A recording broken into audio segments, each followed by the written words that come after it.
Le 10 février 2023, Pierre Palmade, sous l'emprise de stupéfiants, provoquait un terrible accident de la route.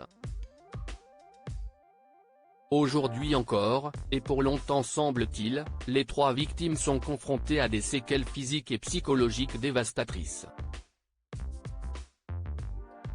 Des ravages physiques et psychologiques. En septembre 2023, Pierre Palmade avouait le fardeau de sa culpabilité: « Je suis horrifié de savoir que je suis la cause de tout ça. Quand j'ai su petit à petit les gravités, j'ai su d'abord pour le conducteur, j'ai vu toute l'ampleur des dégâts, notamment sa peur de ne plus pouvoir avoir d'enfant, ça m'a laminé. C'est monstrueux. J'ai bousillé la vie d'une famille. Je m'endors et je me lève avec ça, sincèrement. »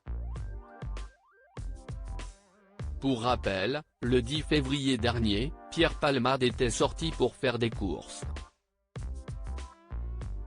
Celui-ci, bien que manquant cruellement de sommeil et étant sous l'emprise de drogue, avait tout de même décidé de prendre le volant. Malheureusement, il a percuté violemment une voiture en face, blessant gravement les passagers présents dans le véhicule. Un an après, les survivants endurent toujours les séquelles de ce drame. On a appris dans les colonnes de Closer que le conducteur, hospitalisé 5 mois durant, reste handicapé. Son fils de 7 ans, qui a eu le crâne fissuré et 2 lésions cérébrales, porte les cicatrices de traumatismes physiques et mentaux.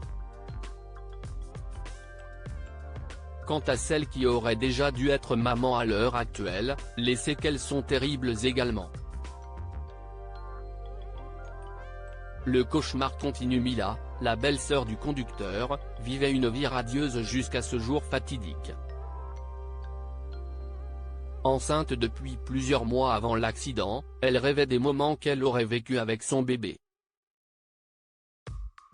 Cependant, l'accident a transformé ce bonheur en un cauchemar inimaginable. Après une césarienne effectuée d'urgence, Mila a perdu son enfant, victime d'une hémorragie due à la violence du choc. Les séquelles physiques de Mila comprennent des fractures, un décollement de l'omoplate, et des difficultés motrices. Mais ce ne sont là que la partie visible de sa souffrance. Profondément affectée psychologiquement, celle dont Pierre Palmade a ôté la possibilité de devenir mère serait dans un état de profonde détresse psychique et peinerait aujourd'hui à reprendre une vie normale. Elle reste hantée par les images déchirantes de la perte de son bébé. Mila a eu droit à un suivi médical et des antidépresseurs, et bien entendu, le soutien indéfectible de son mari. Mais rien n'y fait. Son état de détresse l'empêche de retrouver une vie sociale, de travailler, et même de simplement discuter sans verser des larmes. La reconstruction sera un parcours long et difficile pour cette accompagnatrice d'élèves en situation de handicap. Elle le sera tout autant pour les 2 autres victimes de la tragédie provoquée par Pierre Palmade.